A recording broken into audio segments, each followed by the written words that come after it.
Hello and welcome to the show. For this week's FailRace versus the community, we were to be going racing with an open B class. So just about anything in B class goes. In general, encouraged for faster drivers to avoid the more obvious OP cars, so that we can have a pretty interesting selection and hopefully have some pretty damn close racing.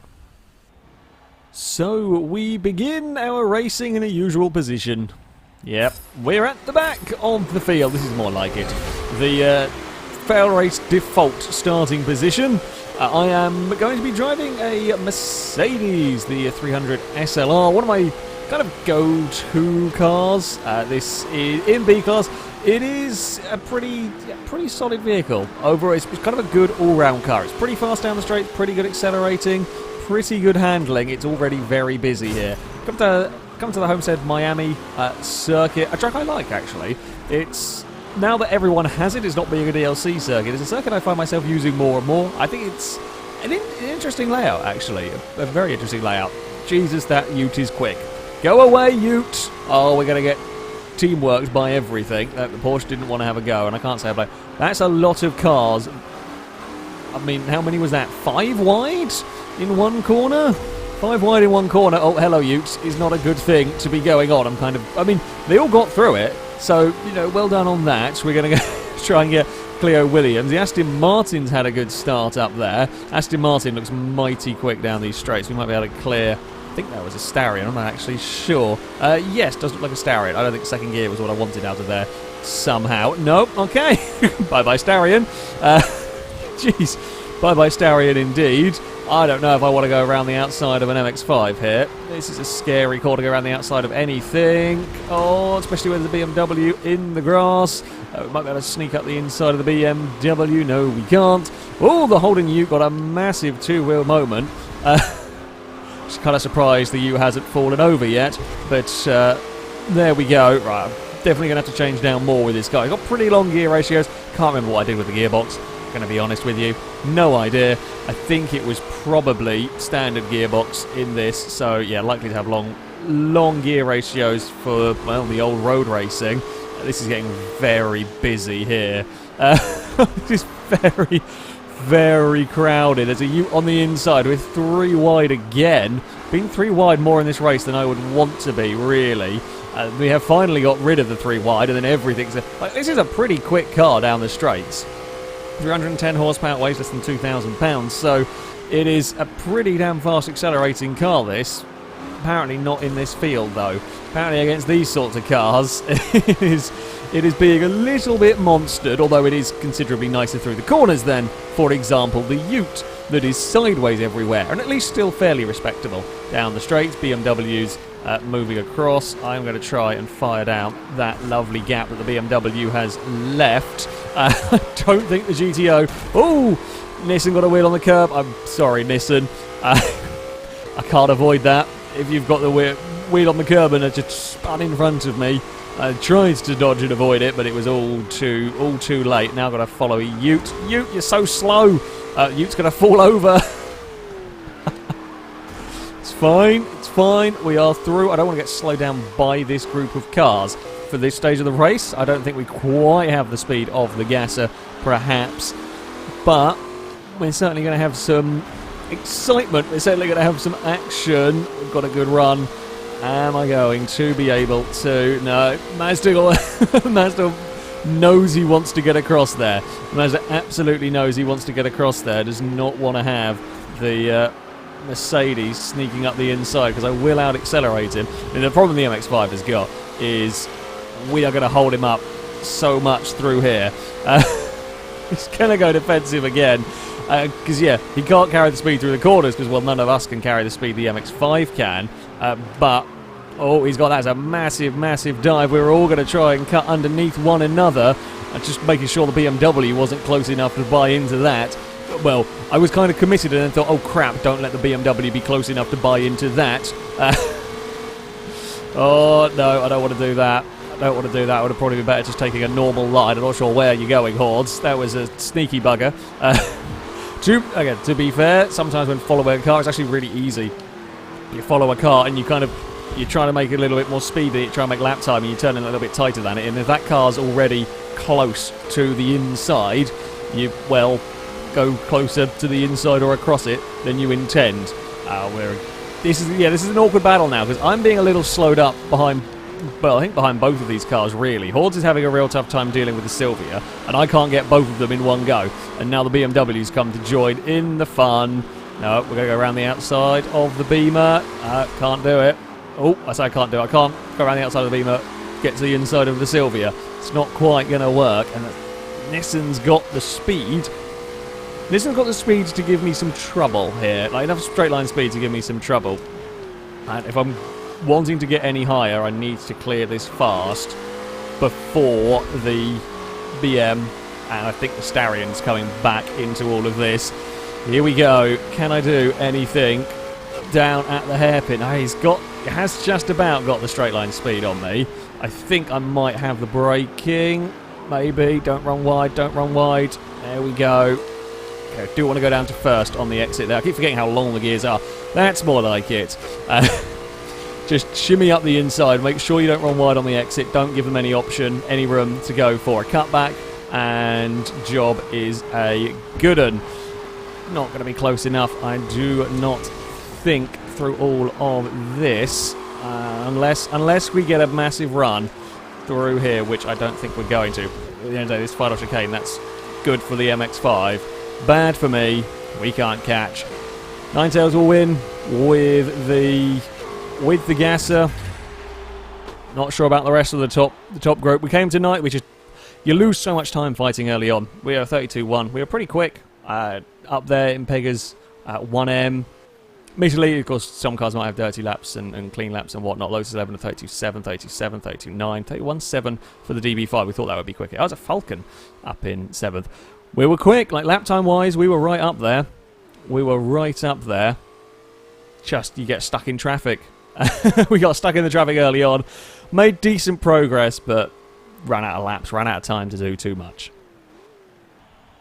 So, we are not starting at the back for our next race. What do the odds say? We've come to the Nürburgring GP circuit with a terrifyingly quick ute again. Jesus, that thing shifts. Again, this is not a slow car here. This is not a slow car whatsoever, and yet the ute is terrifyingly quick, but it has caused a big mess. So we're going to try and survive. Taking the ultra-tight line through turn 1 is sometimes the way to go, although we do then get... Well, we do get in trouble being stuck out wide for a 2 and 3 wide through the next corner. It is all still very busy. It's still very busy. Don't go on the grass. Don't go on the grass. In this bright orange Mercedes, guys. I think we should be able to see it. Oh, some lag. Lag pinged for a Legacy over there. I think Falcon's going to have a look around the outside. This is a very, very crowded field. A very crowded field with a very laggy Gliska in the middle of it. It's asking for trouble, basically.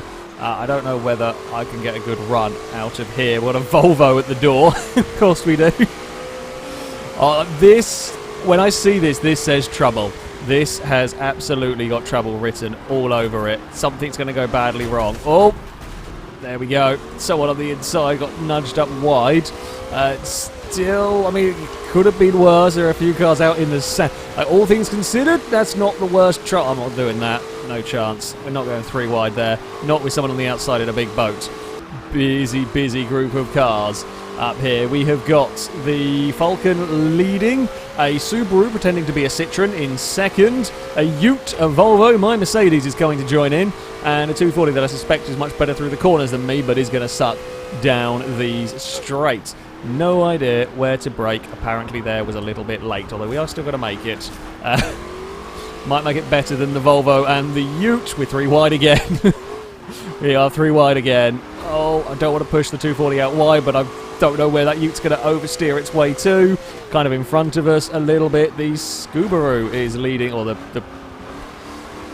Subaru Zara, I think is what it's going for there. It's through the Utes in all sorts of trouble. We've got the 240s having a look.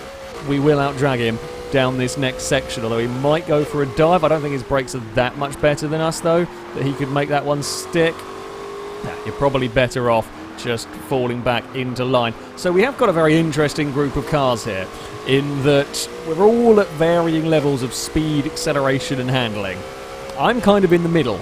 I am very much in the middle. The 240 is all about the handling in relation to this battle. Cars ahead of me are in varying degrees of strife when it gets to the corners.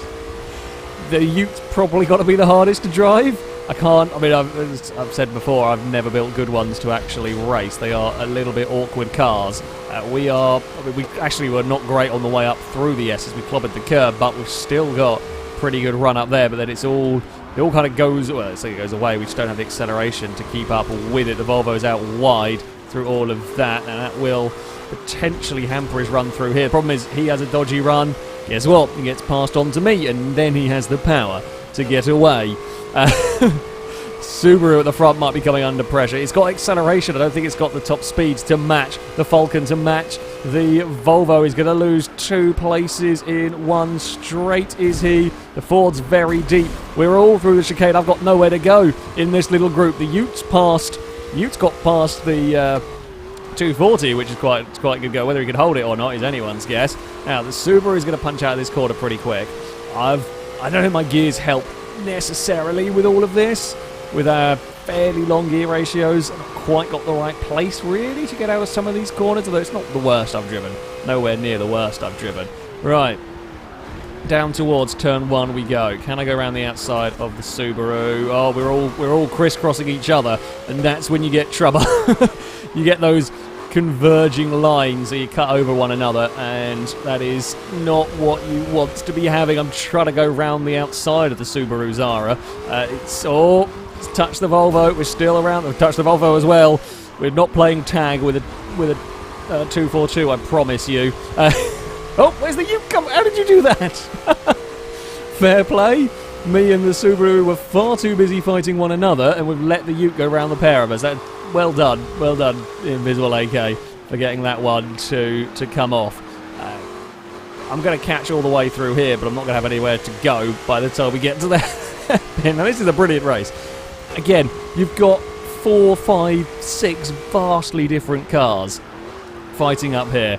It's the fun of an open B class, especially when people don't just go for the usual expected fast cars. I mean, I guess to be fair, this is my usual expected B class car in some ways, but in general, we've got a Falcon fighting a Volvo, fighting a slightly two-wheeled Ute, classic Mercedes, Subaru. Looks like there's another Ford coming to join. A slightly older Falcon is coming to join us as well up here.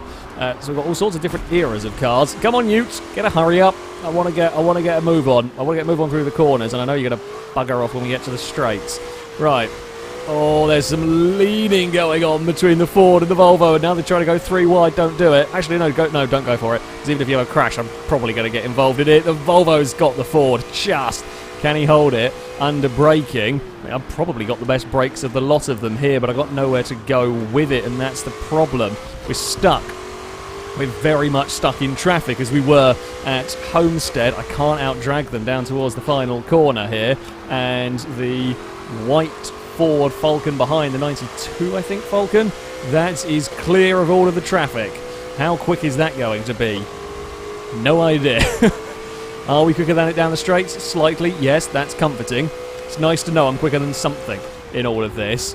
Now, could have got... problem is, if I go for a dive at the inside of the Ute, you're just going to hit the back of the Ford. There's just no space to get a dive completed there. What a Viper I spotted behind us.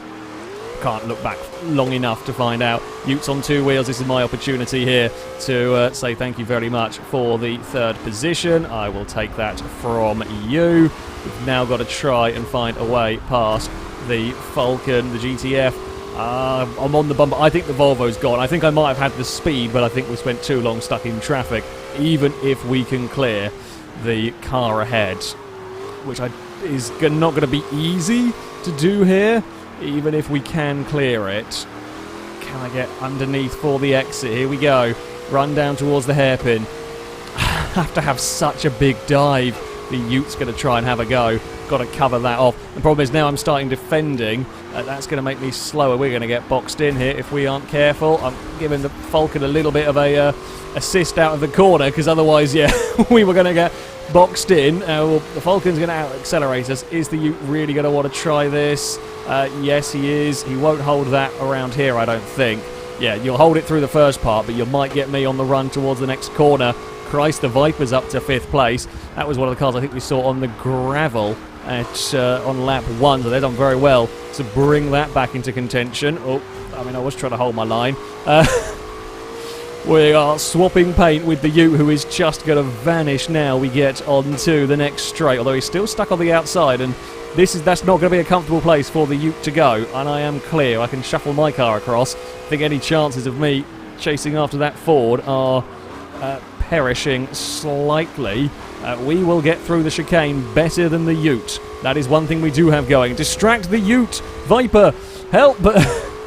Distract that Ute as much as you can. I'm going to need it. The Ute's actually pretty good under brakes. It is very, very light. Now we're in trouble. The Ute's going to beat us to turn 1. Don't think there's much I can do. I can try and make it difficult for the Ute. If you really want to go for that one, go for it.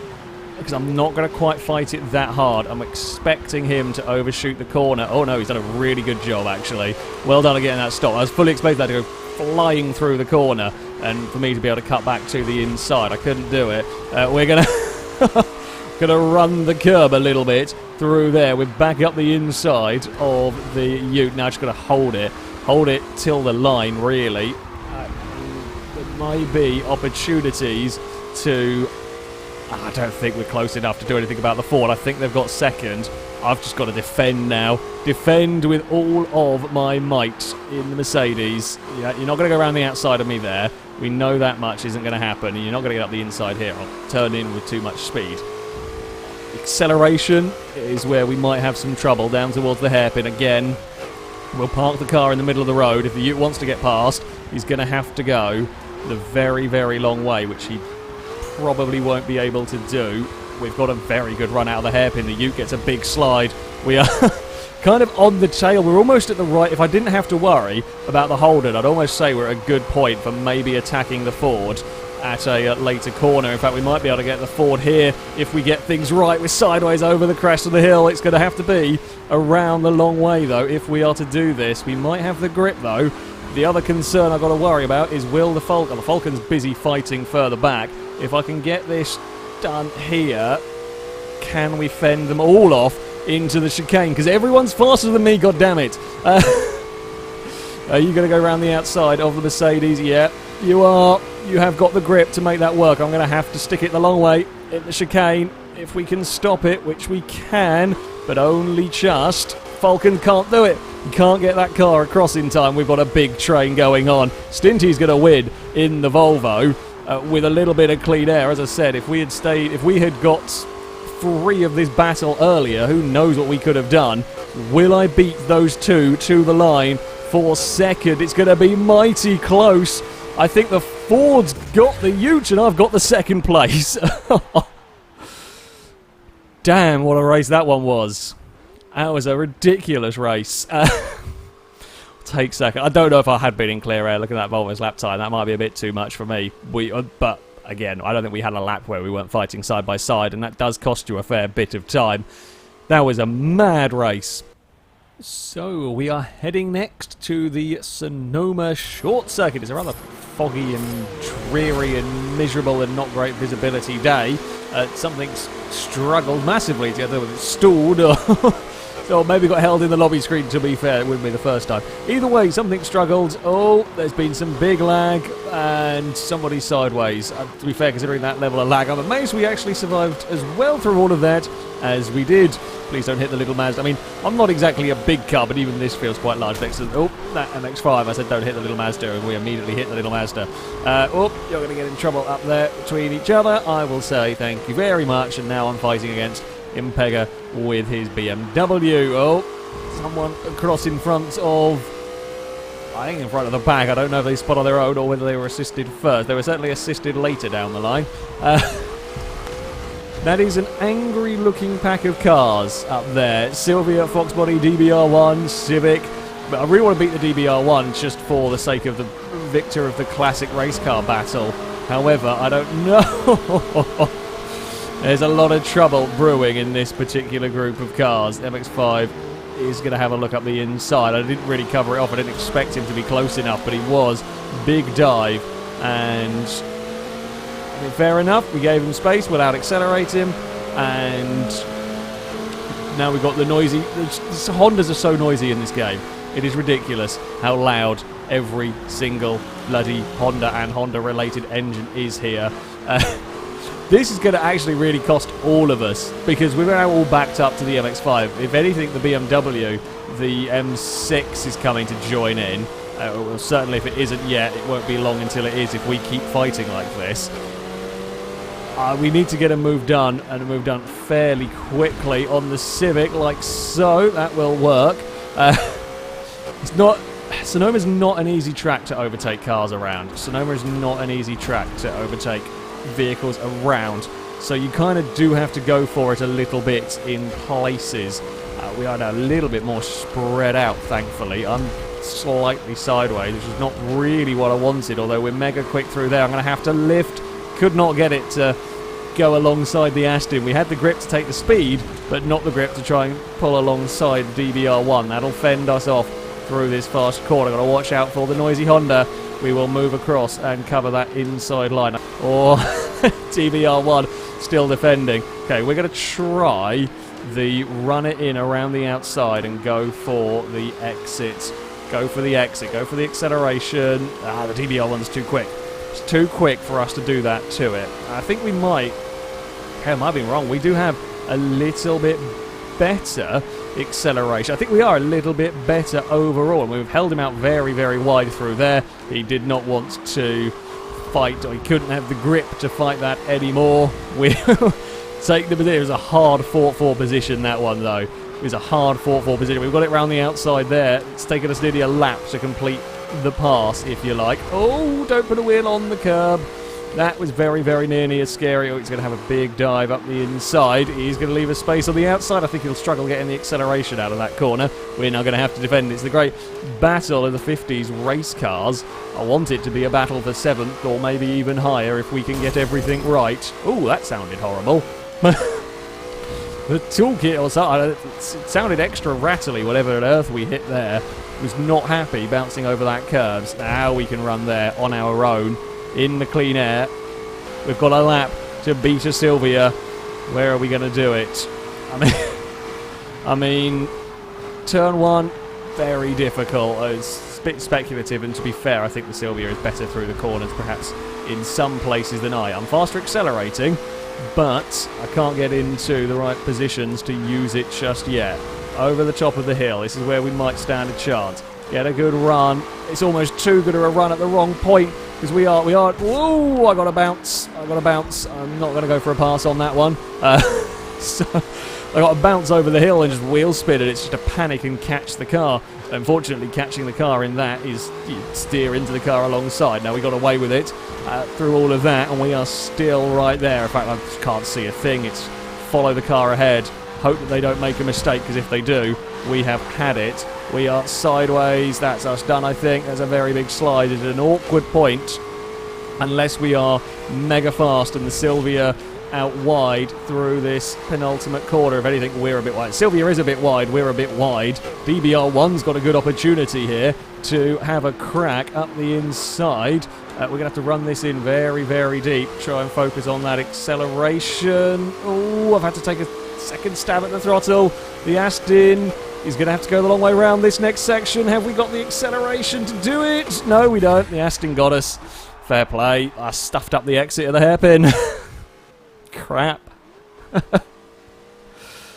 Fair play, Mugen. Fair play. I mean, I had a good car. It's one of those annoying things.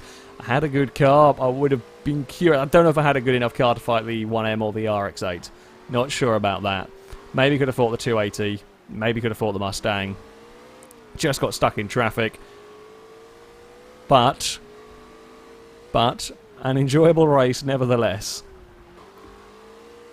Well, my Mercedes has still not quite got its first win when it comes to Forza 7. That being said, it was a very, very good car.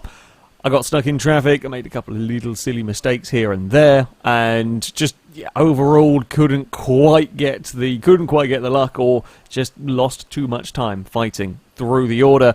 I was certainly very happy with the car. It's a very good overall car. A mixture of handling and speed does make it suitable to kind of quite a large variety of circuits, and lap time wise it was pretty damn fast. And you know, Nürburgring was an absolutely bonkers race. We spent near enough 4 or 5 laps side by side with other cars fighting 2 and 3 wide. It was an epic battle. Couldn't quite come out of it with a win, but at the end of the day the most important thing is to have a good race, have a fun race. And yeah, we certainly had plenty of those. You can't go wrong really with the Mercedes. That, though, is going to be it for this week's Versus Community. The next one is going to be on Thursday, the 16th of August. We are going to be racing with modern C-Class cars. That means cars made from 2010 and newer.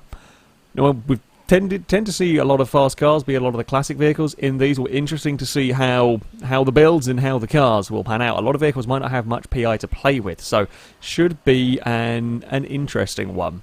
That, though, is going to be it for today. Oh, and if you want to take part in that, of course, you can sign up via our forums. There'll be a link in the description of this video. Find the FailRace Versus community section, and you can sign up in there. That's going to be it for today. Thank you very much for watching, and until next time, a goodbye.